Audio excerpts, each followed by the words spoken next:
2 test rows of Pinot Noir and Gamay Noir. We're doing absolutely fantastic. We had beautiful clusters.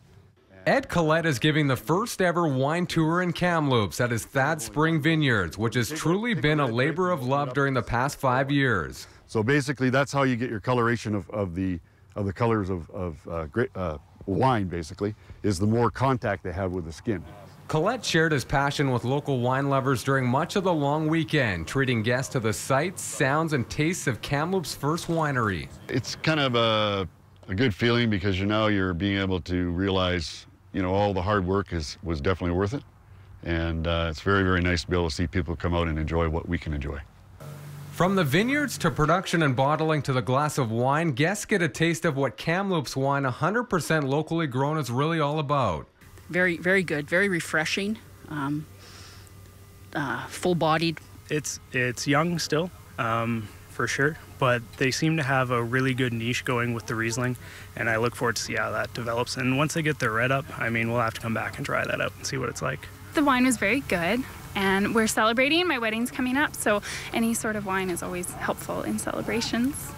Going into its 3rd year of production, HarpersTrail has already received nationwide attention, a bronze medal for 2012's late harvest Riesling and Pinot Gris. It's all a dream come true for both Ed and his wife Vicky, who have been working towards this winery for quite some time. Their travels around the world turned them on to the beauty of wines and vineyards, and they've wanted to turn their passions into their livelihoods.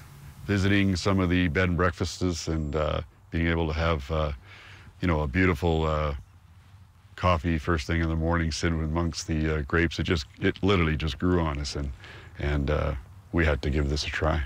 We just thought there's no reason why grapes can't grow in Kamloops, so we decided to take a stab at it and take a huge risk, and well, it worked out, and it's been very successful. And it's nice to see them get more consistent, in that area. And while no one had ever thought to tap into the Kamloops region, they saw more similarities to the Okanagan, the site of the country's top winemakers. The weather is perfect. Really, our weather here compared to the Okanagan Valley is not really that different, as far as temperature goes. And actually, we get more units of sunlight here, being on the north side of the South Thompson River, than the Okanagan does in a lot of areas. From a relatively small crop of 7 acres in 2008, HarpersTrail has more than tripled its operation during the last 5 years, now cultivating 23 acres. And starting next year, HarpersTrail will start producing its own wine right at the vineyard. Chad Klassen, CFJC News.